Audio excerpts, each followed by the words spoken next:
এই পরিবেশ আমাদের অনুকূলে নেই। তাকান চারিদিকে কাদা পানি, বসার মতো তো পরিস্থিতি নেই, দাঁড়ানোর মতো কায়দা নেই। এরকম পরিস্থিতিতেও কোরআনের মহব্বতে নিজের বাড়ি ঘর ছেড়ে নারী এবং পুরুষ যেভাবে এসেছে, ক্যামেরা ওইদিকে একটু ঘুরিয়ে দেখান সারা পৃথিবীর মানুষকে যে বাংলাদেশ থেকে অন্তত ইসলাম বিদায় করা সম্ভব নয়। যারা 15.5 বছর চেষ্টা চালিয়েছিলেন ব্যর্থ হয়েছে। বাকি আগামীতে কেউ যদি আসে তারা যেন শিক্ষা নেয়, এদেশে সব বিদায় নিতে পারে, ইসলাম বিদায় নেওয়া সম্ভব। সুতরাং বড় আশা নিয়ে, অসুস্থ শরীর নিয়ে এই কয়েকদিন আমার স্ত্রী লাইফ সাপোর্ট ছিল, আমার মেয়েটা আইসিইউতে আছে। গতকালকে তাদেরকে কেবিনে দিয়েছে রাত্রে। আমি অসুস্থ শরীর নিয়ে গিয়েছিলাম সেই সরওয়ার্দী উদ্যানে। বাংলাদেশ জামাত ইসলামী জাতীয় সিরাত কমিটির উদ্যোগে প্রায় 5 লক্ষের উপরে মানুষ সেখানে, এই বৃষ্টির ভেতরে 60,000 শুধু চেয়ার দিয়েছে সামনে পুরুষের, 40,000 দিয়েছে মেয়েদের। বাকি যারা দাঁড়িয়ে বসে বিভিন্ন জায়গায় স্মরণকালের ইতিহাস হয়েছে কালকে সিরাত মাহফিলটা। আল্লাহ যেন কবুল করে। তাহজিব সেন্টার ইউটিউব চ্যানেল, প্রতিদিন দেশের সেরা ইসলামিক স্কলারসদের বক্তব্য শুনুন। আউযু বিল্লাহি মিনাশ শাইতানির রাজীম। বিসমিল্লাহির রহমানির রহিম।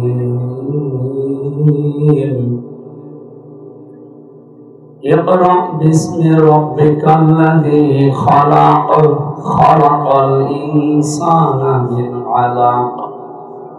ইকরা রাব্বুকাল আকরাম আল্লাযী আল্লামা বিল কলাম, আল্লামাল ইনসানা মা লাম ইয়ালাম। সাদাকাল্লাহুল আযীম। عن أبي هريرة رضي الله تعالى عنه قال قال النبي صلى الله عليه وسلم من مات ولم يخز ولم يحدث به نفسه مات على شعبة من النفاق. رواه مسلم. إن الله وملائكته يصلون على النبي يا أيها الذين آمنوا صلوا عليه وسلموا تسليما. اللهم صل على محمد وآله وصحبه وبارك وسلم. জীবনে কখনো তুমি মিথ্যা বলনি, তাই তো তোমায় পেতে কাঁদে ধরণী। তোমারই মতো নেতা পেলেও পুস্তক। আলহামদুলিল্লাহ, নওগাঁ জেলার সাপাহার থানার অন্তর্গত কোসকুলিয়া গ্রামবাসীর উদ্যোগে তাফসীরুল কোরআন মাহফিল, এটা ৫ম বাৎসরিক চলছে ফুটবল ময়দানে।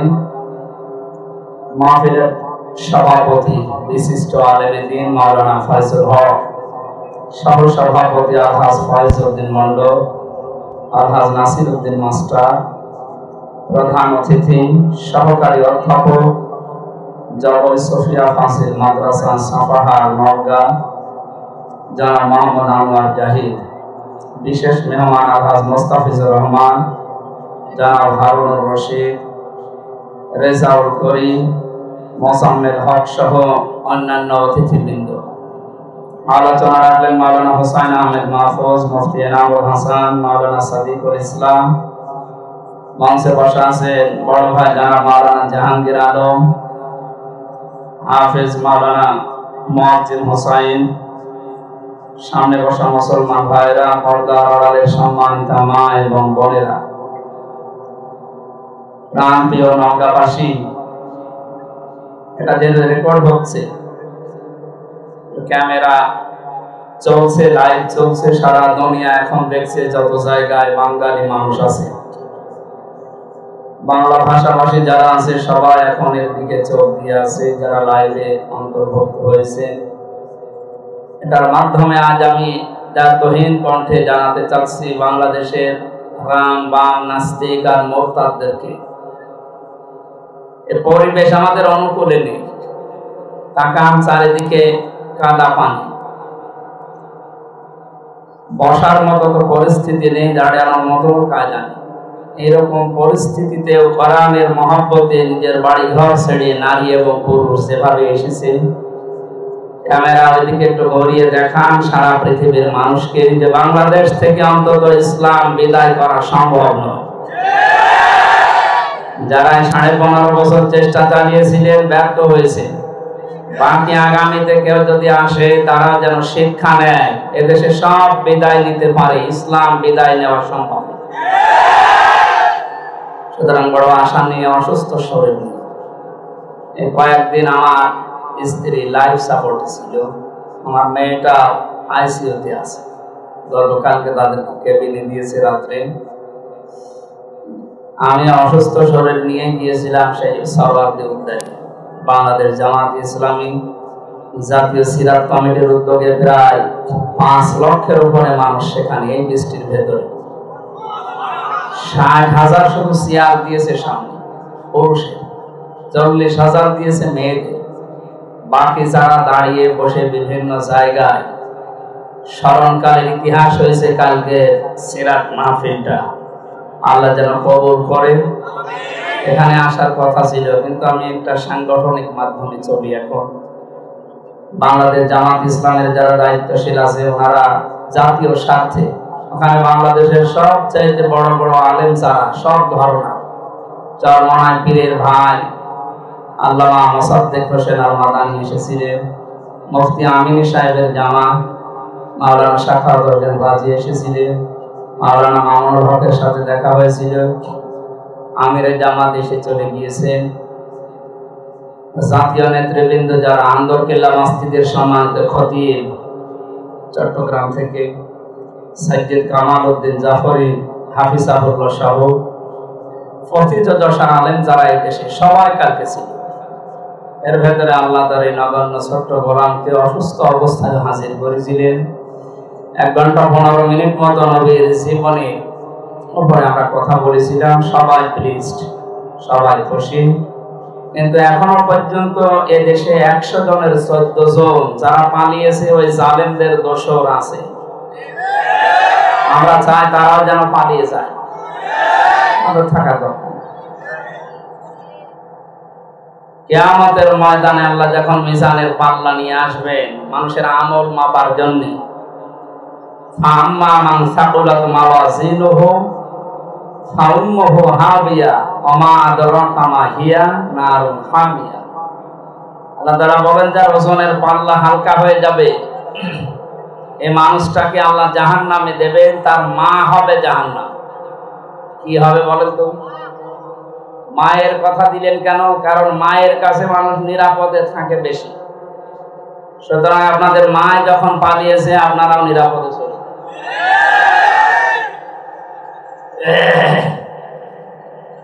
মায়ের কোলে মানুষ নিরাপদে থাকে না? তা আপনারা নিরাপত্তা চাচ্ছেন, এই দেশে থাকলে তো ধরা খাবে। মাঝে মাঝে একটু ওকে ঝুঁকি দিচ্ছে, তখনই প্রশাসন যে খপ করে ধরে ফেলছে। আপনারা নিরাপদে থাকতে চান, শান্তি স্বস্তি নিয়ে থাকতে চান, মায়ের কোলে চলে যান। আপনার মা মাঝে মাঝে আপনাদেরকে ডাকতেছে। ভিসা করার খরচ, পাসপোর্ট করার খরচ দরকার হয় আমরা দিয়ে দিচ্ছি, কোনো অসুবিধা নেই। কারণ বেশি তো না, 100 জনের মানে 14 জন এখন আর আছে। বাকিগুলো সব প্রায় মায়ের ভোগে চলে গেছে, আরো যাচ্ছে। আপনাদের এখানে যিনি দায়িত্বে ছিলেন আল্লাহ অলিত বলা যাবে না, কিসের অলি, সেও পালিয়েছে। পাঠা, ঠিক আছে, আল্লাহ তাআলা পাঠা হিসাবে যেন কিয়ামতে তোলে। দল মত জাতি বর্ণ ধর্ম নির্বিশেষে কোরআনের এই অনুষ্ঠানে আমরা এত কষ্ট করে এসেছেন। আমি খুব চেষ্টা করেছিলাম, কিন্তু জাতীয় স্বার্থে এবং জাতীয় নেতৃবৃন্দের কথা শুনতে গিয়ে আমি অসুস্থ শরীর আমার। ওই সময় ম্যাডাম আইসিইউতে, তাহলে ইকো করার জন্য বারবার এদিক ওদিকে ছোটাছুটি করা লাগছে।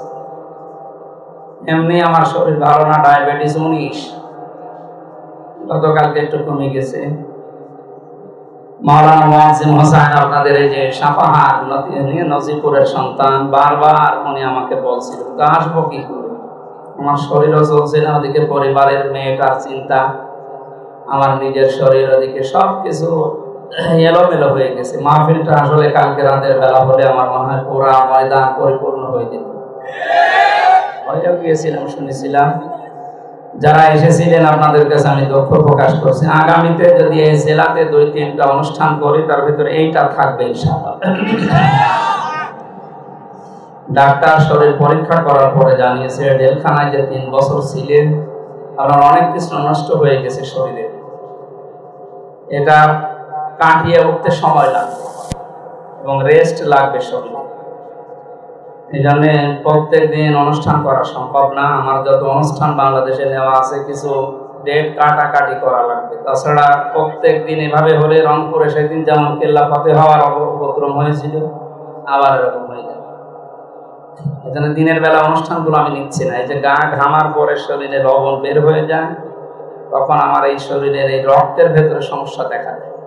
এই জন্য দিনের বেলা অনুষ্ঠানগুলো বন্ধ করতে বলেছে ডাক্তার। ফ্যান দেওয়ার কথা এই জন্য বারবার বলছে। এবং শরীর যদি ঘেমে যায় তাহলে কিন্তু আবার বিছানায় 10 দিন পড়েছিলাম, আবার পড়ে থাকা লাগবে। প্রেশার সেদিন রংপুরে 140 বা 180। এই জন্য চোখে মুখে অন্ধকার দেখছিলাম, কাউকে চিনতে পারছিলাম না, কিছু স্মৃতি থেকে আসছিল না। এই পাশ থেকে মনে হচ্ছে সব মুছে গেছে। আমার সামনে ওই দিন রংপুরে নাকি লক্ষাধিক মানুষ ছিল, কিন্তু মানুষ মনে হচ্ছে সামনে 2-3 জন দাঁড়িয়ে আছে। এইরকম অবস্থা থেকে কোন উপর ল্যাব 8 থেকে পরীক্ষা নিরীক্ষা করে স্যালাইন দিয়ে 10.5 ঘন্টা 11 ঘন্টা স্যালাইন চলেছে। স্যালাইনও টানে না শরীরে। আল্লাহ আপনাদের দোয়ার বরকতে যে পর্যন্ত ফিরিয়ে দিয়েছে, আমরা আবার কোরআনের ময়দানে ফিরতে চাই। আল্লাহ যেন আমাকে সহজ করে দেন। আমরা খুশি যেহেতু এই কষ্টের ভেতরে, আলহামদুলিল্লাহ আলা কুল্লি হাল, সর্ব অবস্থায় আমরা আল্লাহর প্রশংসা আদায় করতে রাজি আছি। নারী পুরুষ সবাই মিলে বলছে আলহামদুলিল্লাহ। কালকে রবিউল আওয়াল শেষ হয়ে গেছে, বিশ্বনবীর সিরাতের কালকে শেষ করে দিয়েছি আমরা। 18টা পয়েন্টের উপরে কালকে 1 ঘন্টা 15 মিনিট কথা বলেছিলাম। আল্লাহ রাব্বুল আলামিনের কথাগুলো সারা দুনিয়ায় যেন ছড়িয়ে দেন এবং আমাদের সবাইকে আমল করার তৌফিক দান করেন। দরুদ পড়ছি আমাদের নবী মুহাম্মদ রাসূলুল্লাহ সাল্লাল্লাহু আলাইহি ওয়াসাল্লামের প্রতি। আজকে তাফসীরুল কোরআন মাহফিল আপনারা লিখে দিয়েছেন। আমরা কোরআনে কারীম থেকে 5টা আয়াত পড়েছি।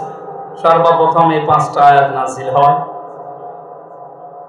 বিশ্ব নবী মুহাম্মদ রাসূলুল্লাহর কাছে।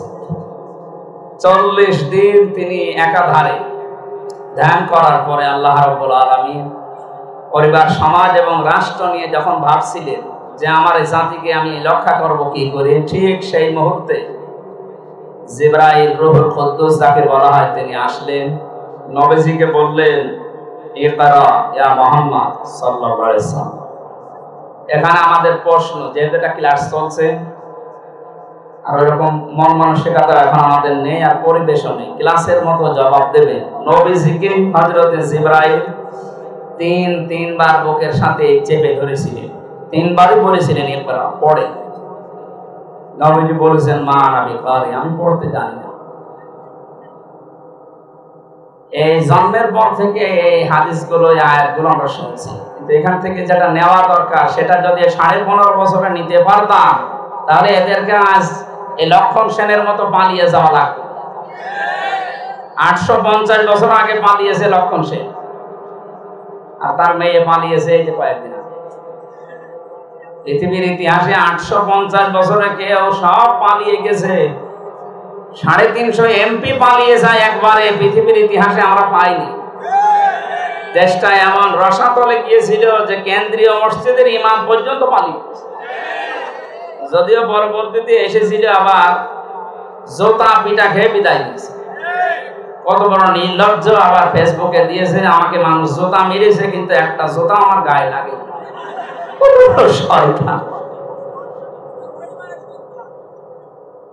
আর বাবা তো ভালো, বাবা মা অনেক ভালো মানুষ ছিল। শামসুল হক ফরিদপুরি রহমতুল্লাহ আলাইহি, আল্লাহ তাদেরকে জান্নাতুল ফেরদাউস নসিব করেন। তাদের পেট থেকে কি কাল পেটে এসেছে, আলেমদের বদনাম করেছেন। কওমি মাদ্রাসা ৭৬ জনের উপরে আলেম আমার সাথে ছিল কওমি মাদ্রাসার জেলখানা। সবাই এই লোকটার নামে বদদোয়া করে যে ও আমাদেরকে একেবারে ডুবিয়ে ফেলেছে। এত বড় একটা পৃথিবীর নিকৃষ্ট জালেম, তারে কওমি জননী নাম দিয়েছে। আমি নাম ধরেই বলছি, হাসিনা যে জালেম, একে আবার কেউ কারোকে ফতোয়া নেওয়া লাগবে না, কারো ফতোয়া লাগবে না। নিঃসন্দেহে বিনা দলিলে সে জালেম। কারণ আমি নিজে প্রমাণ, আমার ৩ বছর যে জেল দিল, ৩টা বছর পরে এই যে এখন আমার মামলা সব খারিজ হয়ে গেছে। তার মানে আদালত কর্তৃক প্রমাণিত যে আমার কোনো দোষ পাইনি, আমি নির্দোষ। তারপরেও আমার মামলাটা প্রায় ৩০ বারের উপরে কোর্টে তোলা হয়েছিল। সিএমএম কোর্ট, জাজ কোর্ট, হাইকোর্ট মিলে জামিন দেয়। ওই জালেমের ইশারা ছিল যে না দেওয়া যাবে। নির্দেশ মানুষকে আপনি এই 3টা বছর আটক করে রাখলেন, তাও এমন জায়গায় রেখেছিলেন ফাঁসির কন্ডেম সেলের ভেতরে। কি কি খাওয়িয়েছেন, কি পয়জন দিয়েছেন, এই জন্যই তো শরীর ভালো হচ্ছে। প্রমাণ যখন হয়েছে দেশের আদালতে যে আমার কোনো দোষ নেই, আমি নির্দোষ, বিনা কারণে আমার উপরে যে জুলুমটা হয়ে গেল, যারা জুলুম করেছে তাদেরকে আরবিতে বলা হয় জালেম। কি বলা হয়? অত্যাচারী। আর আমি হচ্ছি অত্যাচারিত, আমি মাজলুম। নবীজির হাদিস হচ্ছে মাজলুম যদি কিছু বলে ওটা আল্লাহর দরবারের সঙ্গে সঙ্গে কবুল হয়ে যায়। যেহেতু মাজলুম, এরপরে মুসাফির, এরপরে অসুস্থ। ইত্তাকি দাওয়াতাল মাজলুম ফাইন্নাহা লাইসা বাইনাহু ওয়া বাইনাল্লাহি হিজাব। পৃথিবীতে যাই করো মাজলুমের বরদোয়া থেকে বেঁচে থাকবা, কারণ এটা ভয়ঙ্কর ডেঞ্জারাস বিষয়। মাজলুম কিছু বললে আল্লাহ সঙ্গে সঙ্গে ওটা কবুল করে নেয়। হয়তো দেরি হয় কবুল করতে, কিন্তু ওটা কবুল হয় তাড়াতাড়ি খুব। নবীজি যখন হিজরতের রাতে 3টা দোয়া করেছিলেন আল্লাহর কাছে, তার 3টা দোয়াই কবুল হয়েছে, কিন্তু সময় লেগেছিল। আল্লাহর নবী বলেছিলেন, রব্বি আদখিলনি মুদখালা সিদকি ওয়া আখরিজনি মুখরাজা সিদকি ওয়াজআলনি মিন লাদুনকা সুলতানান নাসীরা। আল্লাহ রাব্বুল আলামিন শিখিয়ে দিচ্ছেন, হে নবী আপনি আমার কাছে এই দোয়া আগে করেন, এরপরে ঘর থেকে বের হন। যে আল্লাহ তুমি আমাকে যদি এই ঘর থেকে বের করে দাও, তাই নিরাপদে বের করে দিও।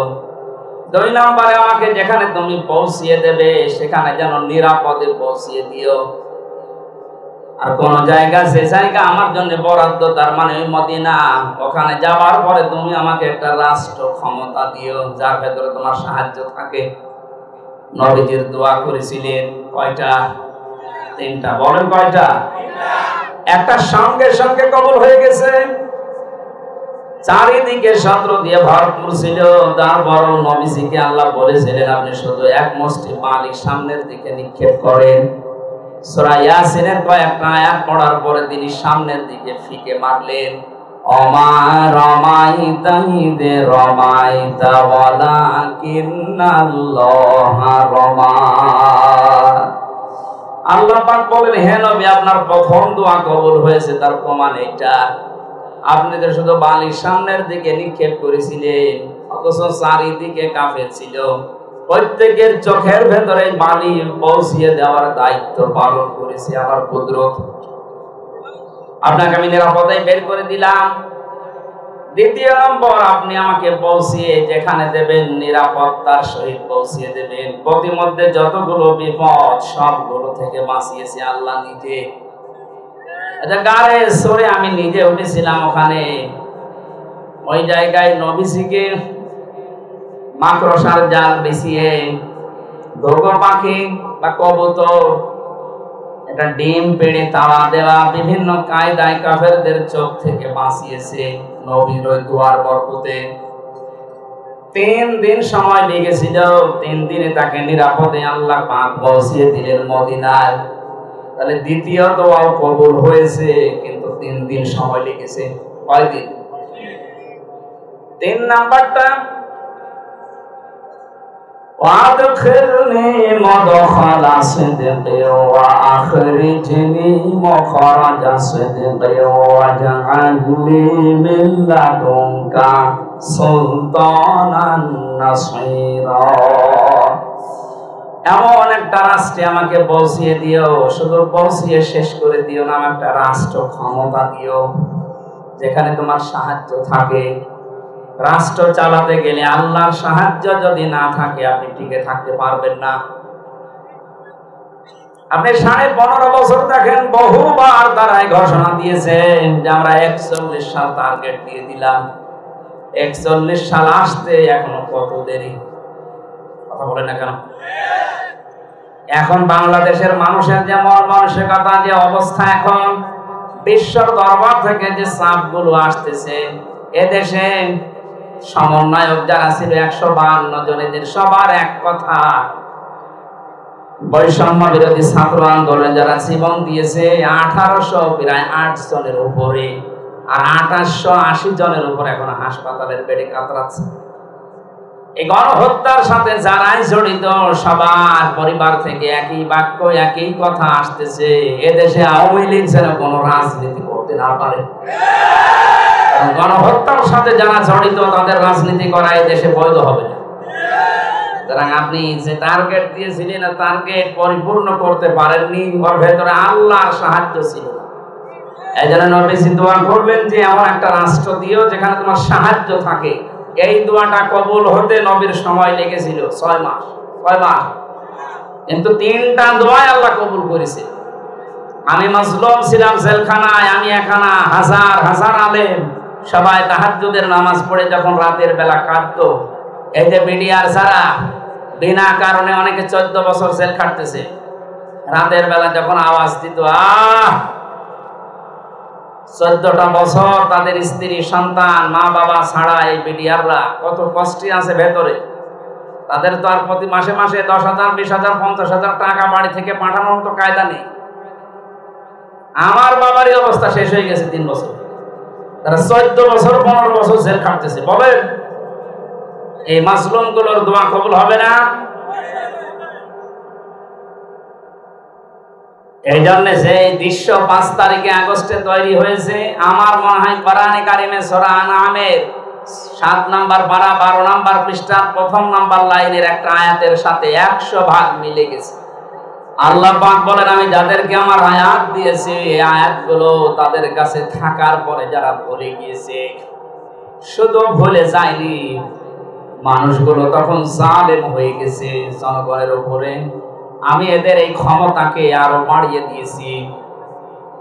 আশাকে অক্টোবরের দিকে তাকান, 6 সালে লঘি বৈঠা দিয়ে জীবিত মানুষকে যারা পিটিয়ে পিটিয়ে বিদায় করে দিয়েছে, এরপরে তো তারা 2 বছর পরে ক্ষমতা এসেছে। সূরা আনআমের আয়াতের সাথে মিলান তো আমি যতটুকু মিলাতে পেরেছি, আমার তো মনে হচ্ছে 1,500 বছর পরে 2024 সালের 5 আগস্টের সাথে আয়াতটা পুরা মিলে গেছে। আল্লাহ পাক বলেন, যাদেরকে আমি আমার আয়াত দিলাম, আমার নিদর্শন, আমার কানুনগুলো দেওয়ার পরে মানুষগুলো ক্ষমতা পেয়েছে, পাওয়ার পরে আমার আয়াতগুলো তারা ভুলে গিয়েছে। আমার জনগণের উপরে, আমার বান্দা বান্দাদের উপরে তারা জুলুম যখন আরম্ভ করেছে, তাদের ক্ষমতা আমি আল্লাহ বাড়িয়ে দিয়েছি। লাফাতাহনা আবওয়াবা কুল্লি শাই, মনে করলাম 5 বছর পরে হয়তো 13 সালে শেষ হয়ে যাবে, দেখছি না আরো 5 বছর বেড়ে গেল। মনে করলাম আরো 5 বছর পরে আর হবে না, 18 সালে না, দেখি আরো 5 বছর বেড়ে গেল। 15 বছর পরে আমার আল্লাহ এমন ভাবে ধরেছে, আয়াতের পরবর্তীতে আছে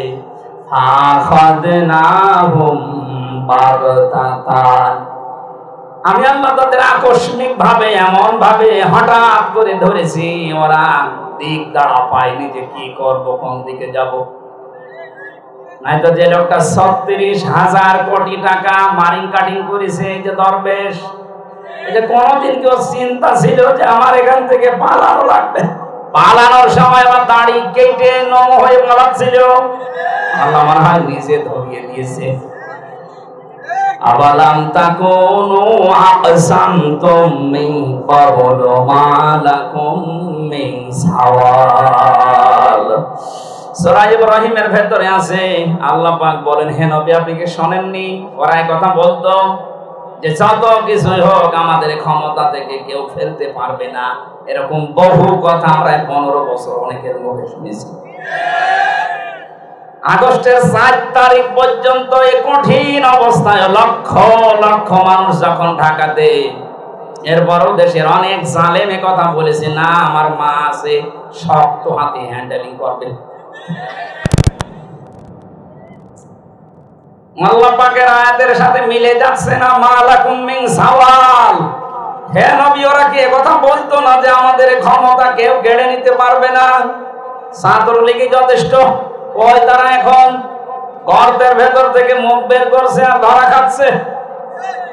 অবস্থায় দেশের যা আপনি আর পারবেন না। মায়ের কাছে যে নিরাপদে থাকেন, কারণ সন্তানরা মায়ের কোলে নিরাপদে থাকে।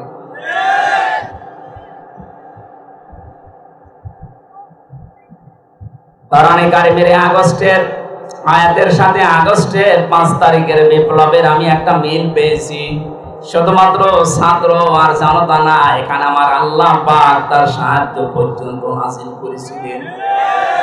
কারণ জালেমরা যখন সীমা অতিক্রম করে, ওয়ালা ইয়াহসাবান্নাল্লাযীনা কাফারু আন্নামা নুমলি লাহুম খায়রুল লিআনফুসিহিম ইন্নামা নুমলি লাহুম লিয়াজদাদু ইসমা ওয়া লাহুম আযাবুম মুহিন। সূরা আলে ইমরানের 178 নম্বর আয়াতে আল্লাহ 1500 বছর আগে এটা জানিয়েছেন। হে নবী, কাফেররা কিন্তু এই ধারণা করে তাদেরকে এই ক্ষমতা দেওয়া হয়েছে, তাদেরকে পাওয়ার, টাকা পয়সা, অর্থ সম্পদের মালিক বানানো হচ্ছে, মনে হয় আল্লাহ ভালোবেসে তাদের দিয়েছে। ওরা মনে মনে করে যে আল্লাহ আমাদের ভালোবেসে এগুলো দিয়েছে। আল্লাহ বলেন না, ইন্নামা নুমলি লাহুম লিয়াজদাদু ইসমা। আমি আল্লাহ ওদের ক্ষমতা টিকিয়ে রাখি, ওদের টাকা পয়সা অর্থ সম্পদ বাড়িয়ে দেই। কেন জানো? যেন দিন যত চায় ওদের পাপের বোঝা পরিপূর্ণ হয়। এই আয়াতগুলো 1500 বছর আগে, অথচ মনে হচ্ছে এখন দেশে দেখে দেখে আল্লাহ নাযিল করছে। এই কথা বলেন,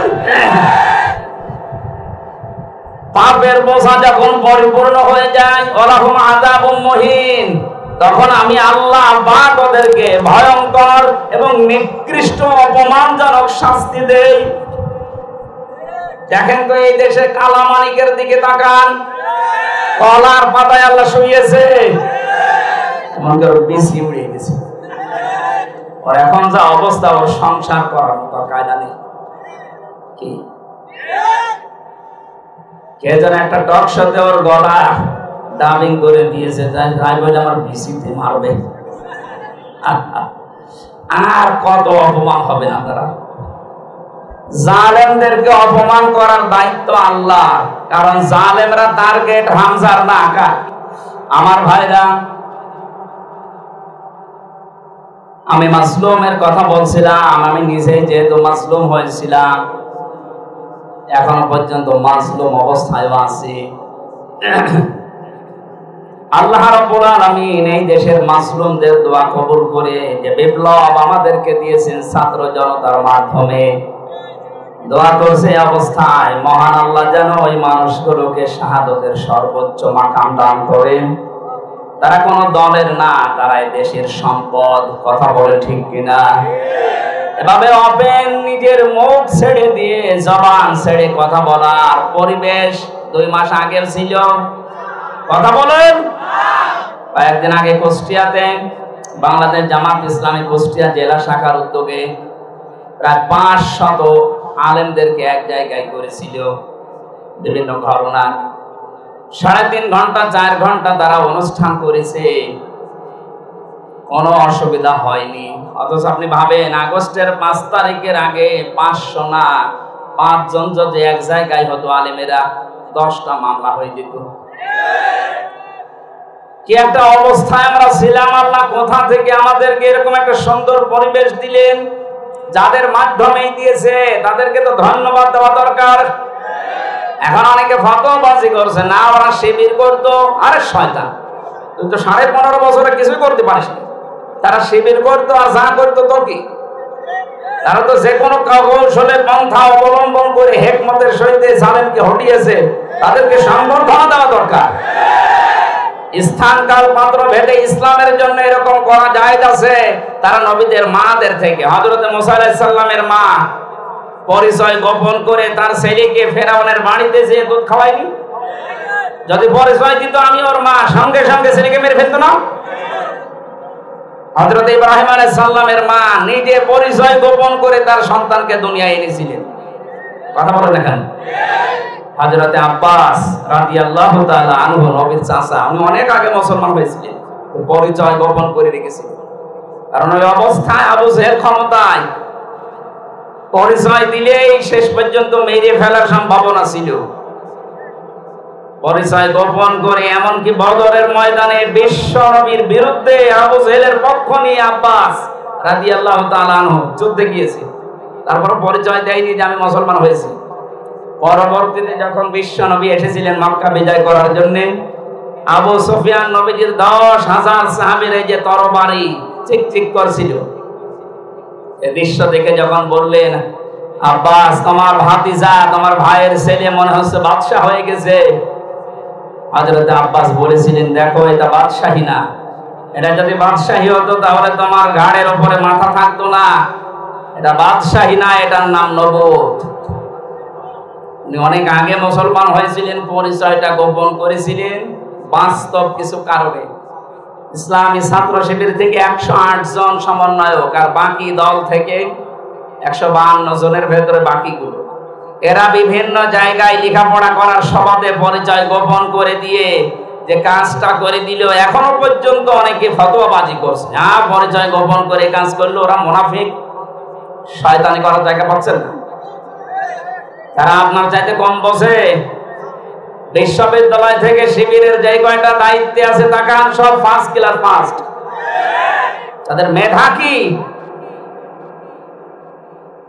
বিশ্বজিতের মতো হিন্দুকে যেখানে ছেড়ে দেয় না। আমার সাথে বিশ্বজিৎকে যে হত্যা করেছিল শাওন, আমার সাথে জেলে ছিল, ছাত্রলীগের ছেলেটা। ওর এখন ফাঁসির আদেশ ছিল, পরবর্তীতে যাবজ্জীবন 30 বছর জেল কাটা লাগবে। চিন্তা করে দেখেন, যেখানে হিন্দু পর্যন্ত শিবির বলে মেরে ফেলছে, সেখানে মুসলমানের ছেলে পরিচয় দেবে যে আমি শিবির করে আসে, পরিচয় দিলে বাঁচা যাবে জায়গায়? কত মানুষ বলেছে আমি 6 মাস একাধারে গোসলখানায় গিয়ে ইশারায় নামাজ পড়েছি। কারণ নামাজ পড়তে গিয়ে মানুষ দেখলেই বলতো যে শিবির করে, তখন আবার সমস্যা করবে। এরকম কঠিন অবস্থায় তারা ছিল। আল্লাহ দয়া করে যে ব্যবস্থা করে দিলেন, কোরআনের আয়াতের সাথে যেহেতু মিলে যাচ্ছে, এই জালেমদের পরিচয়গুলো, জালেমদেরকে আল্লাহ হেদায়েত দেয় না, আল্লাহু লা ইয়াহদিল কওমাজ জালিমিন, আর তাদের বিরুদ্ধে আল্লাহ নিজে মামলা দায়ের করে। জোরে বলেন নাউজুবিল্লাহ। সুতরাং এই দেশে যারা জালেম ছিল, 1628 জন নাম করা জালেম এই দেশ চালিয়েছে। 1628 জন মেন যারা, আর ওই বাইরের দেশ থেকে যারা বুদ্ধি নিয়েছে, দাদাদের কাছ থেকে যারা বুদ্ধি দিয়েছে, যারা বুদ্ধি নিয়েছে, সবগুলো জালেম। কথা বলেন। এরা যে জুলুম করেছে তার প্রমাণ কালকে ডিবি অফিসের কমিশনার মল্লিক সাহেব উনি ঘোষণা দিয়েছে, এই ডিবি অফিসে কোনো আয়না ঘর আর থাকবে না, কোনো ভাতের হোটেল থাকবে না, কাউকে গুম করে এখানে রাখা হবে না। পরিচয় নিয়ে কাউকে ধরলে তার পরিবারের কাছে আগে পরিচয় দেওয়া হবে, খবর পাঠানো হবে যে আপনার ছেলেকে আমরা নিয়ে এসেছি এই কাজে। আমরা এরকম একটা দেশ চাই। কথা বলেন। এদেশের মসজিদ গুলো পাহারা দেওয়া লাগে, বলেন মন্দির পাহারা দেওয়া লাগবে কোন কারণে? আমিরে জামাত ডক্টর শফিকুর রহমান এই কথা জানিয়েছে, এদেশের মসজিদ যেমন পাহারা দেওয়া লাগে না, সবাই তারা নিজের মনে করে পাহারা দেয়। এই দেশের মন্দির 100 ভাগের 96 জন আমরা মুসলমান, 4 ভাগ আছে অন্যান্য ধর্মে। তারাও তাদের ধর্মের কথাগুলো, ধর্মের অনুষ্ঠানগুলো নির্দ্বিধায় আমাদের মতো পালন করবে। আমাদের নিজেদের দায়িত্ব হবে তাদের মন্দির পাহারা দেওয়া। একটা কূপ তৈরি করে এই দাদারা চেষ্টা চালিয়েছিল, একটা ডাঙ্গা লাগিয়ে দিতে পারে না। এদেশের মাদ্রাসার ছাত্ররা, ইসলামপন্থী আলেম ওলামা যারা আছে তারা নিজেরা 5 তারিখের পর থেকে দায়িত্ব নিয়ে মন্দির পাহারা দিয়েছে। কথা বলেন, যত চেষ্টাই করেন আপনি আর পারবেন না। যতই মনে মনে করছেন যে চট করে ঢুকে পড়বো, আপনি আসেন, আপনি চট করে আসবেন আর আমরা ফট করে ঢুকিয়ে দেবো আয়না ঘরে। আপনি ব্যারিস্টার আরমানের মতো 8 বছর থাকবেন আর আমির হামজার মতো 3 বছর, 11 বছর। দেখা যাচ্ছে আপনি কবরে চলে গেছেন। যেন এই আশা করে যারা আছেন, এই আশা গুড়ে বালি হবে, সব বাদ দিয়ে দিন, তওবা করে ভালো হওয়ার চেষ্টা করেন। তওবা তো কবুল হবে না, কারণ জালেমদের তওবা কবুল হয় না। জালেমদের তওবা যদি কবুল হইতো তাহলে ফেরাউনেরটা কবুল হইতো।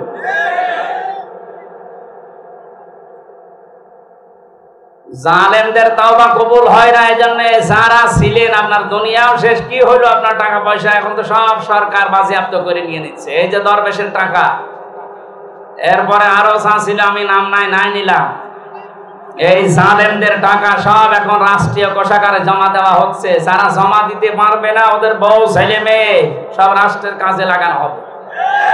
কোনো ছাড় নেই জালেমদের। কথা বলেন। বিশ্বনবী মুহাম্মদুর রাসূলুল্লাহ যখন 40 দিন পরে জিবরাইল 3 বার বলার পরে বলেছিলেন আমি পড়তে পারি না। কেন? কারণ জিবরাইল প্রথম 3 বারই বলেছেন ইকরা ইকরা। নবীজি বললেন আমি কি পড়বো? হযরতে জিবরাইল যখন বললেন বিসমি রাব্বিকাল্লাযী খালাক, রবের নামে পড়েন, তখন তিনি বলেছেন ইকরা বিসমি রাব্বিকাল্লাযী খালাক।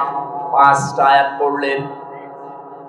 ফেরেশতাকে বললেন তুমি এতক্ষণ পর্যন্ত আমাকে শুধু ইকরা ইকরা ইকরা বলছিলে, কি পড়বো সে কথা তো বলো নাই। যখনই তুমি বললে রবের নামে, তখনই আমি আর দেরি করি নাই। এটা থেকে শিক্ষা, এই কিয়ামত পর্যন্ত আমার উম্মত যারা আসবে তারা যেন রব ছাড়া অন্য নামে না পড়ে। অথচ 15.5 বছরে রবের নামের পড়াগুলো সবার তুলে দিয়েছে। এখনো পর্যন্ত শিক্ষা কমিশনে অনেক নাস্তিক বসে বসে ষড়যন্ত্র চালাচ্ছে। আমরা আহ্বান জানাচ্ছি, যারা দায়িত্বে আছেন, এদেশের ছাত্র জনতা আপনাদেরকে বসিয়েছে ইসলাম বাদ দেওয়ার জন্য না, ইসলাম সংযুক্ত করার জন্য। বেশি ঝামেলা করবেন না। আমরা যদি তুলতে পারি উপরে, আমরা নামাতেও পারি। সুতরাং তাওহীদি জনতার মুখের ভাষা এবং মনের ভাষা, তাদের বডি ল্যাঙ্গুয়েজ, এটা বোঝার চেষ্টা করে। এরা চায় এদেশে 96% মুসলমানের দেশে আল্লাহর নাম বাদ দিয়ে আমরা কারো নামে পড়তে চাই না। কারণ বিভিন্ন মানুষের নামে তো পড়ে দেখলাম কি হয়। 53 বছর পড়ি নাই, কি হয়েছে কি? নবীজির থেকে শিক্ষা নেওয়া লাগবে। যে বিশ্ব নবী বললেন, যখন জিবরাইল বলেছে বিসমি রাব্বিকা, আপনার রবের নামে পড়ে, আল্লাযী খালাক, যিনি আপনাকে বানিয়েছে, তখন আমি আর দেরি করি না। সুতরাং আমরা এখন থেকে ছেলে মেয়েদেরকে পড়াবো এমন জায়গায় যেখানে আল্লাহর নামে পড়া আরম্ভ হয়। এক কথা বুঝতেছেন? আপনি নির্দ্বিধায় পড়ান আল্লাহর নামে। 3টা বছর মাত্র, মক্তব বা ক্যাডেট মাদ্রাসা যেখানে আছে, 3টা বছর পড়িয়ে নিন। 3 বছরের পরে ওখানে যেখানে যারে পড়াবেন কোনো আপত্তি নেই, পড়ান। সকালবেলা কেউ যদি মোলা দিয়ে খাবার খায়, সারাদিন আপনি যাই খান, বিকালে ঢেকর উঠবে মোলা। আপনি 3টা বছর একে কোরআন আর হাদিসের, আল্লাহর সাথে রাসূলের সাথে পরিচয় করিয়ে দেন। আপনার এই ছেলে আর মেয়ে কোনোদিন আপনার সামনে নেশা অবস্থায় সামনে আসবে না।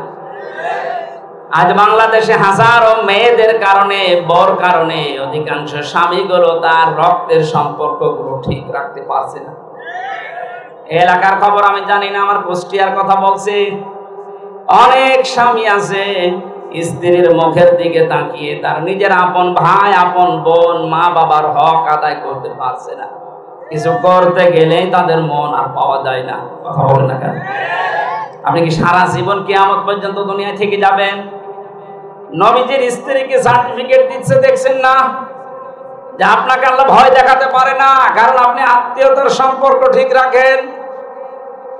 আল্লাহ পাকের কোমর ধরেছিলেন, আল্লাহর কোমর ধরেছিলেন এই রেহে, যেখানে মেয়েদের সন্তান প্রতিপালন করেন আল্লাহ পাক, এটাকে রেহেম বলা হয়।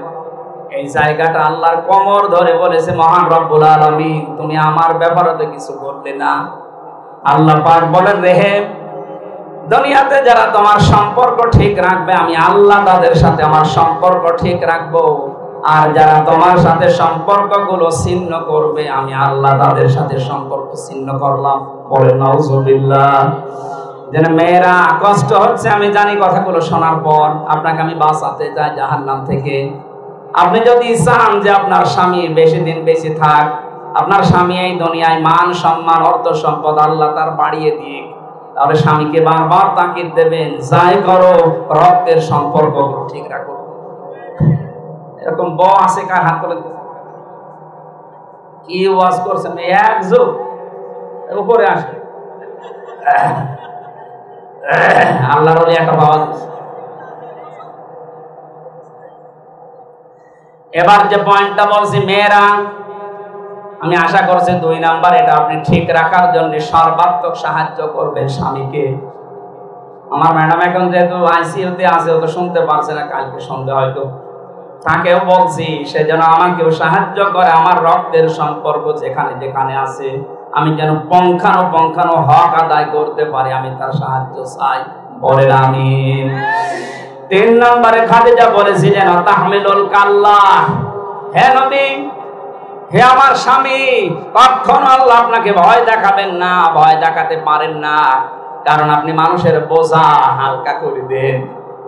মানুষের বোঝা আপনি বহন করেন, মানুষের দুঃখের বোঝা, কষ্টের বোঝা, তাদের সাংসারিক বোঝা, তাদের অর্থনৈতিক বোঝা, যত রকমের বোঝা আছে বোঝাগুলো আপনি আরো হালকা করেন, নিজে বহন করেন। অথচ বাংলাদেশে তাকান, মানুষ সেখানে আর বোঝা বহন করে সেই ব্যবস্থায় 15.5 বছর করেছে। এই যে 2880 জন এখন হাসপাতালে, কারো চোখ নেই, কারো হাত নেই, কারো পা নেই, কারো অন্ডকোষ নেই, আরো 1000 কত 1800 কত মানুষ মারা গেল। একটা মানুষ যদি পরিবার থেকে হারিয়ে যায়, তার ওই পরিবারগুলো দেখার জন্য আপনি কাকে দিয়ে গেলেন? এই যে বোঝা তার উপরে চাপিয়ে দিয়ে গেলেন। যারা মানুষের বোঝাকে হালকা না করে বোঝা আরো চাপিয়ে দেয়, আমার আপনি 3 বছর আটকে রেখেছিলেন, এই কারণে আমার স্ত্রী, আমার সন্তান 2টা, আমার মা বাবা তো কেউ নেই, ব্যবসা ছিল সেইটা আপনি ধ্বংস করে দিয়েছেন। আমার বোঝাটা আরো হালকা করার দরকার না, আপনি ভারী করে দিলেন, আরো তাদের সংসার সময় চলতো না। কি কঠিন অবস্থায় রেখেছিলেন বলেন। যারা নবীর আদর্শের সৈনিক হবে, নবীর উম্মত দাবি করবে, তারা মানুষের বোঝা হালকা করবে, এটা নবীর চরিত্র। আর যারা মানুষের বোঝা আরো ভারী করে দেয়, মানুষের বোঝা আরো চাপিয়ে দেয়, এরা নবীর উম্মত হতে পারে না। সুতরাং হাসিনা, আমি নাম ধরে বলছি, যত মানুষের বোঝা ভারী করে দিয়ে গেলেন, আর যাওয়ার সময় নাকি বলে দিয়েছে সেনা প্রধানকে, আমি চলে যাচ্ছি, 2 মাসের ভেতরে দেশের অবস্থা এমন করবা যেন এই দেশে কেউ টিকে থাকতে না পারে। আপনি মানুষ,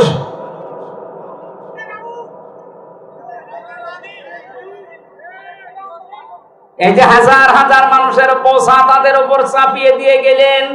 আজ এই দেশে কেউ জন্মগ্রহণ করলেই তার 1 লাখ টাকা ঋণ মাথার উপরে বোঝা। এখন বলছেন কত রকমের বোঝা দিয়ে গেলেন আমাদের মাথার উপরে। টাকাগুলো তো সব পাচার করেছেন মেয়ের নামে, ছেলের নামে, বোনের নামে। একজনই যদি 36,000 কোটি টাকা বাঁকিয়ে নিয়ে যায়, বাকিগুলো কি করেছে বলেন? এই কারণেই তো এখন আমরা ঋণী। ডক্টর ইউনূস এবার আমেরিকায় যে বিভিন্ন বিশ্বের বিভিন্ন জায়গা থেকে যে ডলারগুলো নিয়ে আসতেছে, প্রতি বছরে বছরে আপনিও যেতেন, যদি নিয়ে আসতে পারতেন আমরা দাঁড়িয়ে যেতাম। আপনি আরো পাচার করে বেগম পাড়া পারেন। এই যে হাজারো মানুষের মাথার উপরে এখন ঋণের বোঝা, এটা নবীর চরিত্র না নবীর বাইরে যারা আছে তাদের চরিত্র? সুতরাং ওরা নবীর উম্মত না।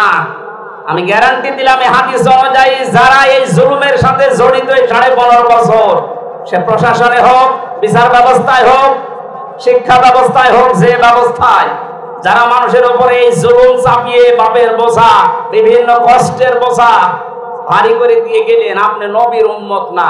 আর নবীর উম্মত না হলে তার জন্য দোয়া করা যায়? অতাকসিবুল মাদুমা। 4 নম্বরে বলেছিলেন, স্বামী আমার, আপনি মানুষকে বস্ত্রহীনকে বস্ত্র দান করেন, আপনি ভয় পাবেন না। আরো বস্ত্র কি করে খুলে নেওয়া যায় সেই চেষ্টা করিস। কে কথা বলছেন? মানুষের বস্ত্র কি করে খুলে তাকে উলঙ্গ করা যায়। ওই যে রফিকুল ইসলাম মাদানী পিসকে হুজুর, ওরে পোড়া উলঙ্গ করেছিল। ওরে বস্ত্র দেওয়া দরকার, কেন বস্ত্র খুলে নিয়েছে। মাওলানা মামুনুল হকের চরিত্রকে নষ্ট করার জন্য উল্টা পাল্টা কেস তার উপরে চাপিয়ে তার ও শরীরের পোশাক পর্যন্ত খুলে নিয়েছে। শরীরের পোশাক মানে এই পোশাক না, তার চরিত্রের পোশাক। কত রকমের কলঙ্ক দিয়েছে আলেমদের উপরে। আমার নাম দিয়েছে, আমি নাকি আনসারুল্লাহ বাংলা টিমের সদস্য। কি সেটা আমি নিজে জানি। আমার চরিত্রের পোশাক গুলো আপনি খুলে নিলেন। আর নবীর চরিত্র ছিল মানুষের পোশাক তিনি পরিয়ে দিতেন। আজ বাংলাদেশে এই কঠিন অবস্থায় বাংলাদেশ জামাত ইসলামের আমির, শ্রদ্ধাভাজন আমির, বিশ্বনন্দিত নেতা ডাক্তার শফিকুর রহমান সারা দেশে ঘুরে ঘুরে যেটা করছে আপনি একটু দেখতে পারছেন না। কত মানুষের পোশাক আশাক তিনি বানিয়ে দিচ্ছেন। পোশাক মানে এই পোশাক না। যারা শহীদ হয়েছে প্রত্যেকটা পরিবারে 2 লক্ষ করে টাকা দিয়ে আসছে জামাতের পক্ষ থেকে। তাদের বাড়ি ঘর বানিয়ে দিচ্ছে। আমার কুষ্টিয়াতে আমার ইউনিয়ন যেটা পাটিকা বাড়ি, এক হিন্দুর বাড়ি, এই যে এই বর্ষায় ভেঙে গিয়েছিল, হিন্দুর বাড়িটা 2 লক্ষ টাকা দিয়ে আমার কুষ্টিয়ার জামাত ইসলাম যারা পাটিকা বাড়ি ইউনিয়নে তারা বানিয়ে দিচ্ছে হিন্দুর বাড়ি। তারা মানুষের পোশাক পরাচ্ছে, থাকার জায়গা করে দিচ্ছে। এরাই নবীর উম্মত। আর এদের হাতেই দেশ দেন নিরাপদে থাকবে। আমি গ্যারান্টি দিচ্ছি, যারা মানুষের পোশাক পরানোর চেষ্টায় আছে নবীজির ওই আদর্শ মতো, তাদের হাতে 10টা বছর ছেড়ে দেন, এদেশে কোনো চাঁদাবাজি হবে না। ডাক্তার শফিকুর রহমান জানিয়েছে, এই দেশে ভিক্ষা করে খাবি, তারপরও চাঁদাবাজি করবি না। তারপরও তো ওনার হাতে এখন কিছু নেই। ক্ষমতা দিয়ে দেখেন, চাঁদা বাজিয়ে নাম শুনলে কবরে পাঠিয়ে দেন। আলা নাওয়াইবিল হক, আপনি সত্যকে সাহায্য করেন প্রতিষ্ঠা করার জন্য। আর সত্যকে সত্য জানার পরও আমরা যারা চেষ্টায় আছি এটা প্রতিষ্ঠা করার জন্য, এই 5টা 6টা কাজ খাদিজাতুল কুবরা তার স্বামীকে সান্ত্বনা দিয়ে বলেছিলেন, আপনি ভয় পাবেন না। এগুলো যদি কেউ করে তার কোনো ভয় নেই। আমরা দেখতে পাচ্ছি এই দেশে এখন 100 জনের 58 জন মানুষ এই কাজগুলো করছে। 100 জনের 28 জন মানুষ আছে থালা নিয়ে খালি বাগানোর ধান্দায়। আর 100 জনের 14 জন তো সব পালাচ্ছে, কেউ পালানোর লাইনে আছে। কয়েকদিন আগের একটা জরিপ পেয়েছিলাম, আন্তর্জাতিক একটা জরিপ। এই বাংলাদেশে 100 জনের 14 জন এখনো জালেমদের দোসর আছে। 100 জনের 28 জন আছে থালা নিয়ে শুধু খাবো নেবো এ ধান্দা। আর 100 জনের 58 জন চাচ্ছে দেশে আল্লাহর কোরআন দিয়ে এই দেশটা চলুক। আমরা এটা চাই কিনা বলেন তো? 53 বছর তো আপনারা দেখলেন, এই যে মুরব্বী যারা বসে আছে, বাবা চালিয়েছিল দেশটা, এনারা দেখেছে। স্বামী চালিয়েছে, কারো স্বামী, এনারা দেখেছে। চাচা চালিয়েছে, এরশাদ দেখেছে। ভাবি চালিয়েছিল, বউ চালিয়েছে। এখন শুধু কোরআন দিয়ে দেশ চললে কেমন দেখা যায় এটা দেখতে বাকি আছে। আমরা এইটা দেখতে চাই চর্মচোখে। কারা কারা লিল্লাহে তাকবীর। জীবনের বহু আশা, বড় বড় আকাঙ্ক্ষা, তামান্না আমার, এই দেশটা যেন আল্লাহর কোরআন দিয়ে চলে। আল্লাহ আমাদেরকে এটা দেখে মরার তৌফিক দিন। আমিন, আল্লাহুম্মা আমিন।